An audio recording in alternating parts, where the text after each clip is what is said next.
Hello students, उम्मीद है आप लोग बहुत अच्छे होंगे। आज हम लोग क्या है क्लास 11 का मैथ्स, और मैथ्स में हम लोग सीख रहे थे सेट्स का आज है लेक्चर। आज है अपना एक्सरसाइज मिसलेनियस। ठीक है, चलिए स्टार्ट करते हैं मिसलेनियस एक्सरसाइज। सबसे पहला क्वेश्चन क्या है, decide among the following sets which sets are subset of one and another. ठीक है, कौन एक दूसरे के सबसेट है ये डिसाइड करना है। ए दे रखा है set x is such that x belongs to R and x satisfy the this equation. तो पहले ए को सॉल्व करो सेट को। ठीक है, ये क्या दे रखा है, इक्वेशन दे रखा है। इस इक्वेशन को फैक्टराइज करो। 8x + 12 = क्या 0। तो 6 दूनी 12 हो जाएगा ना, तो x² माइनस कर 6x माइनस कर 2x प्लस कर 12 = 0। तो x कॉमन आ गया, x - 6 माइनस 2 कॉमन आ गया, x - 6 = 0। x क्या आएगा 2 और 6। मतलब a में कौन कौन से एलिमेंट आएंगे 2 और 6। ठीक है, और बताना कौन एक दूसरे का सबसेट है। मतलब a में एलिमेंट आ गए b सेट, c सेट और d सेट। ठीक है, अब देखो क्या, देखो कि a के हर एक एलिमेंट b में आ रहे हैं ना, तो मैं बोल सकता हूं कि a is subset of b। यही होता है ना भाई, हर एक एलिमेंट a का हर एक एलिमेंट आ रहा है, तो मैं बोल सकता हूं a is subset of c। अच्छा, क्या a के हर एक एलिमेंट c में आ रहे हैं 2 6 आ रहा है ना, आ रहा है, तो भी बोल सकता हूं कि a is subset of c। ये ना सबसेट का साइन आ रहा है ना, ये ऐसा होता है। ठीक है, क्या a के हर एक एलिमेंट d में आ रहे हैं, नहीं आ रहे हैं, तो सबसेट नहीं होगा। क्या b के हर एक एलिमेंट a में आ रहे हैं, हर एक एलिमेंट नहीं आ रहा। देखो 4 है, इसमें 4 नहीं है।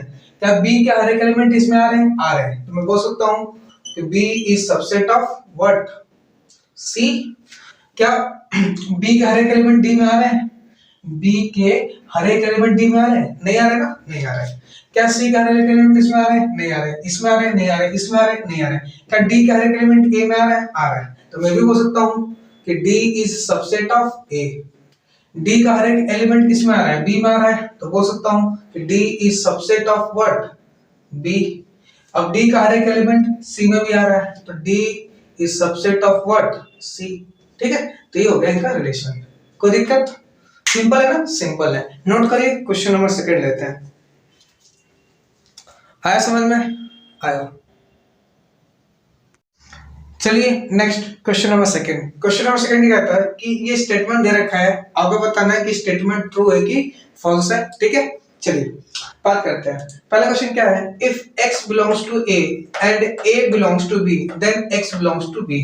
स्टेटमेंट ट्रू है कि फॉल्स है, जरा इसका हम जिक्र करते हैं। ठीक है, कैसे करोगे ध्यान देखना। क्या बोला है, मार्कर ले लेते हैं अच्छा सा। x बिलोंग्स टू a मतलब कोई सेट a है। ठीक है, कोई सेट a है, कुछ एलिमेंट होंगे 1 2 3 4, उसमें क्या है x भी है। ठीक है, तभी तो होगा ना x बिलोंग्स टू a। ठीक है, तो कोई सेट a है, उस सेट में x बिलोंग कर रहा है a को, and a belongs to b मतलब कोई सेट b है। ठीक है, इसमें कुछ एलिमेंट है 9 10 11 और उसमें a भी आ रहा है। a क्या है पूरा 1 2 3 4 x है ना, है, और कुछ और मान लो 30। देखो समझ में, तभी तो बोलो ये पूरा बिलोंग कर रहा है ना इसको, और ये x बिलोंग करेगा a को। देन बताना है क्या x बिलोंग करेगा b को, क्या x बिलोंग करेगा b को, क्या x बिलोंग करेगा b को। देखो इस स्टेटमेंट को जरा ध्यान से पढ़ना। इसको मैं लिख सकता हूं कि x बिलोंग कर रहा है a को, लिख सकता हूं। ठीक है, ये मैंने एक सेट मान लिया, उसमें x एलिमेंट है, तो x बिलोंग कर रहा है a को, बात बिल्कुल सही है। अब सेकंड क्या कह रहा है कि a बिलोंग्स टू b, तो सारा एलिमेंट b में आएगा, तभी तो बिलोंग करेगा, तो b में आ गया। पूछा है क्या x बिलोंग करेगा b को, क्या x बिलोंग करेगा b को, तो नहीं। क्यों नहीं करेगा, देखो ये पूरा एक क्या है, पूरा एक एलिमेंट है, ये सिर्फ x नहीं है, ये पूरा एक क्या बन गया एलिमेंट। जैसे इसमें देखो ये एक एलिमेंट था, ये एलिमेंट था, ये भी एलिमेंट था, एक एलिमेंट था, ये भी एक क्या था एलिमेंट था, तो b में ये भी एक एलिमेंट है, ये भी एक एलिमेंट है, ये भी एक एलिमेंट है, और ये पूरा एक एलिमेंट है। क्या है, एक एलिमेंट है, और 30 है। तो ये बात ट्रू है कि फॉल्स है, फॉल्स है। क्या है, फॉल्स, कि what x does not belongs to what b। ठीक है, क्योंकि पूरा एक एलिमेंट है ना, आप ये नहीं हो सकता सिर्फ x बिलोंग टू, ये पूरा एक एलिमेंट है, एक आदमी, पूरा एक आदमी। ठीक है, ठीक है। नेक्स्ट क्वेश्चन नंबर सेकंड देखो। क्वेश्चन नंबर सेकंड क्या कहता है, सेकंड कहता है कि if a is subset of b मतलब b कोई क्या है, b मतलब a सबसेट है।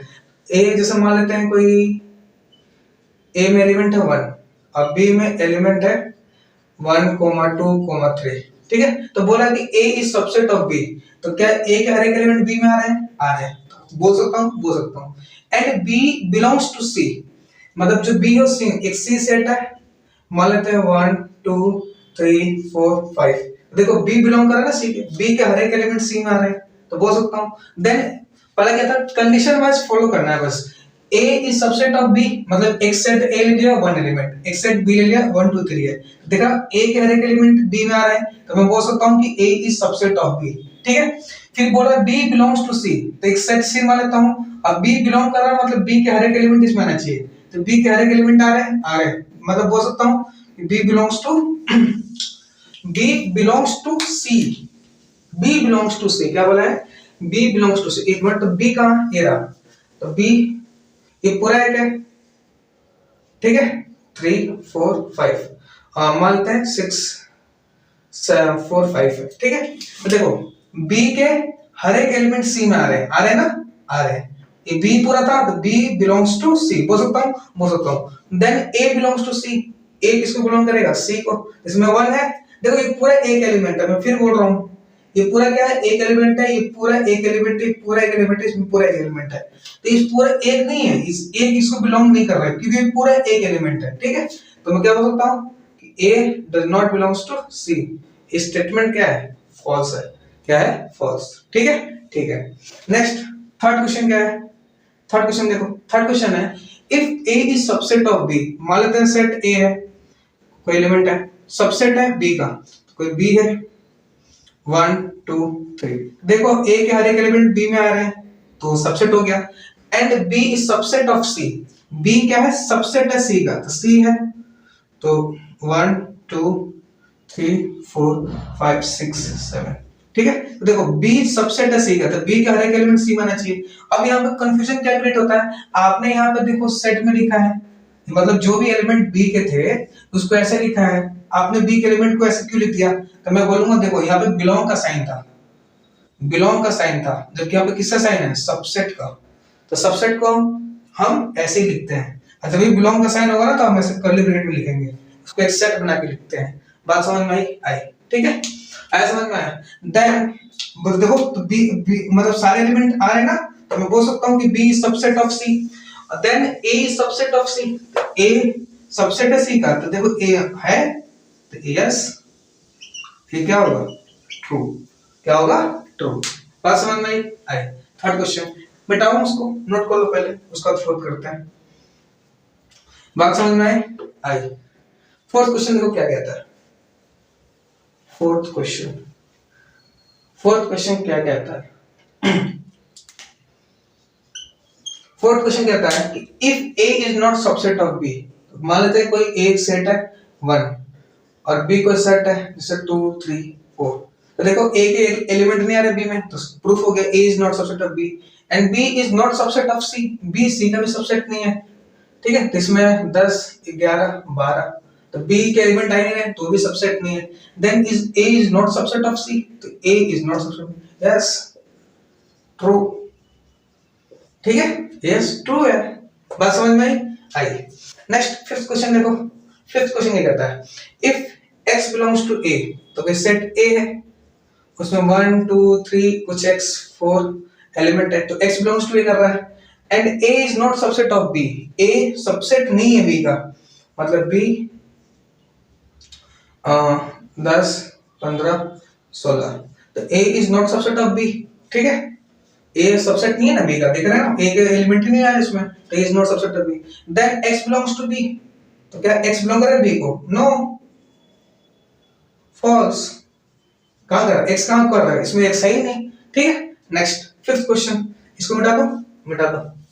फिफ्थ क्वेश्चन क्या कहता है वो देखो, फिफ्थ क्वेश्चन कहता है if A belongs to A is subset of B, तो A मान लेते हैं कोई सेट है, एक एलिमेंट है एक, और B कोई सेट है 1 2 3, ठीक है। तो A के एलिमेंट आ रहे हैं B में, तो बोल सकता हूं ना A is subset of B, and x does not belongs to B, तो मैं देख इसमें बिलोंग ही नहीं कर रहा है, x तो लिया ही नहीं, then x does not belongs to A, yes true, true है ना, ठीक है। आया समझ में? आया, नोट करिए, क्वेश्चन नंबर थर्ड करते हैं। कोई दिक्कत?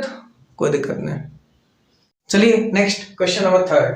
क्वेश्चन नंबर थर्ड ये कहता है let capital A capital B and capital C be the sets such that, क्या दे रखा है आपको, A union B, A union B ये दे रखा है ए यूनियन सी, ठीक है, और क्या दे रखा है कि ए का इंटरसेक्शन बी ए इक्वल होता है ए का इंटरसेक्शन सी, ठीक है।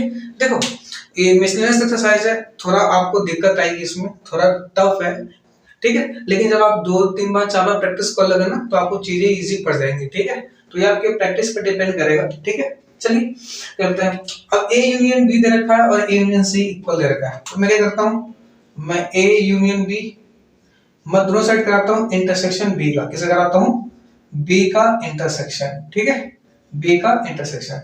देखो कभी भी यूनियन हो, अब बाहर इंटरसेक्शन हो और इन दोनों में से कोई हो तो आंसर वही होता है।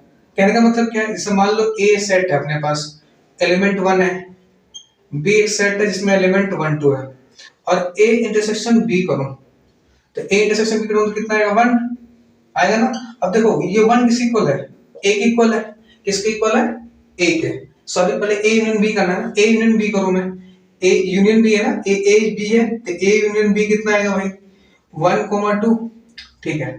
अब ये ए यूनियन बी कितना आ गया, 1 2, ये कितना आ गया 1 2। अब इसका इंटरसेक्शन, अब इसका इंटरसेक्शन ये ए यूनियन बी, अब इसका इंटरसेक्शन किसे कराना है, बी के साथ, ठीक है। तो ए यूनियन बी कहा था, ये रहा, इंटरसेक्शन कराऊंगा बी के साथ, तो ये क्या आएगा, ये आएगा ना, सेम टू सेम ही आएगा, मतलब बी के इक्वल आएगा। तो इसका आंसर कितना आएगा भाई, इसका आंसर कितना आएगा, बी, ठीक है। ये तो ऐसे रहेगा A union C intersection B, ठीक है। अब इसको कैसे सॉल्व करेंगे, देखो डिस्ट्रीब्यूटिव प्रॉपर्टी से, कैसे, जैसे याद है ना बचपन में हम करते थे, कहीं लिखा हो 4x + 2 हम मल्टीप्लाई करना 2 के, तो 2 को एक बार इससे मल्टीप्लाई कर देते हैं 4x × 2, तो करो, तो बी गए, वही बचपन के दिन, ए इंटरसेक्शन है, इंटरसेक्शन बी मल्टीप्लाई कर दिया, फिर बीच में क्या है, यूनियन यूनियन, फिर इसको कर दो सी इंटरसेक्शन बी, कोई दिक्कत, कोई दिक्कत नहीं, समझ में आया, देखते ये आ गया, ठीक है। अब एक बार हमने इंटरसेक्शन कराया बी का, दूसरी बार किसको कराऊंगा, सी को, क्यों, क्योंकि हमें B equal to C proof करना है ना, तो मैंने एक बार इंटरसेक्शन कराया बी का, दूसरी बार किसको कराऊंगा, सी को, ठीक है। तो देखो ए यूनियन बी था, ए यूनियन बी, बी, अब इंटरसेक्शन कराऊंगा सी का, equals to A union C, अब इंटरसेक्शन कराऊंगा सी का।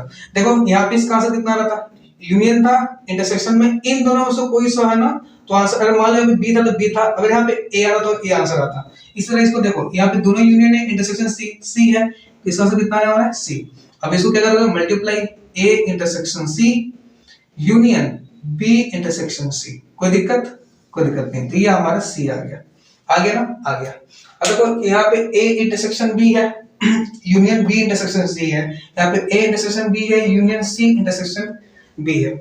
और हमें क्वेश्चन कुछ दे रखा है, क्वेश्चन में क्या दे रखा है कि जो ए यूनियन बी है ना, जो क्या दे रखा है क्वेश्चन में, जो हमें ए इंटरसेक्शन बी है वो इक्वल है ए इंटरसेक्शन सी के, जहां ए इंटरसेक्शन बी है, ए इंटरसेक्शन बी क्या है,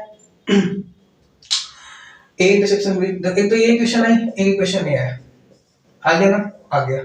अब देखो सी इंटरसेक्शन बी करो या बी इंटरसेक्शन सी करो, बात तो बराबर होता है, दोनों बराबर है। अब जहां ए इंटरसेक्शन सी लिखा है, क्या मैं वहां ए इंटरसेक्शन सी लिखा है, तो क्या मैं वहां पे ए इंटरसेक्शन बी लिख सकता हूं, लिख सकता हूं।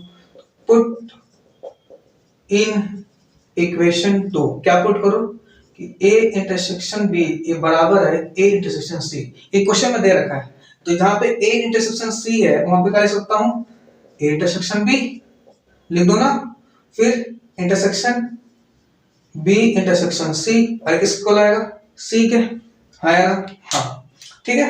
तो इक्वेशन नंबर 3 मान लो, और देखो फर्स्ट और थर्ड बराबर है, ये वाला पार्ट और ये वाला पार्ट बराबर हो गया ना, तो from equation first and third B equals to C, ठीक है।